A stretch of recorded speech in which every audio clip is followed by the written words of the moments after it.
کہ بھئی ہر بندہ یہ چاہتا ہے رب راضی ہو جائے. یہ ہماری نمازیں پڑھنا، یہ ہمارا روزے رکھنا، یہ ہمارا حج کرنا، یہ قرآن مجید کی تلاوت کرنا، یہ زکوٰۃ دینا، صدقہ کرنا، جتنی بھی نیکیاں ہیں، ہر نیک عمل اس لیے کیا جاتا ہے کہ اللہ تعالیٰ کی رضا حاصل ہو، ہم سے رب راضی ہو جائے. بلکہ انسان کی زندگی کا نصب العین اگر قرآن اور حدیث کے مطالعے کے بعد غور کریں کہ انسان کی زندگی کا نصب العین کیا ہے، رضائے الہی کا حصول، اپنے رب کی رضا کو حاصل کرنا. معنی یہ ہے کہ ہر بندہ یہ چاہتا ہے کہ رب راضی ہو جائے.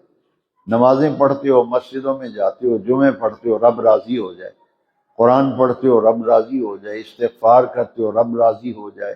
تلاوت کرتے ہو، حج کرتے ہو، رب راضی ہو جائے. ہر کوئی چاہتا ہے رب راضی ہو جائے. رب کیا چاہتا ہے؟ رب کیا چاہتا ہے؟ یہ حدیث قدسی ہے جس کے اندر اس سوال کا جواب اللہ کریم نے فرمایا کلہم یطلبون ردائی. کلہم کا معنی ہے سب کے سب. اللہ کریم نے فرمایا کلہم، سب کے سب، ہر کوئی، یطلبون ردائی. اللہ کریم فرماتے ہیں محبوب ہر کوئی میری رضا چاہتا ہے.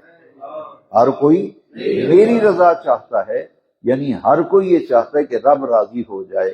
وَأَنَا أَطْلُبُ رِضَاكَ يَا محمد، اے محبوب میں چاہتا ہوں میرے محبوب مصطفیٰ راضی ہو.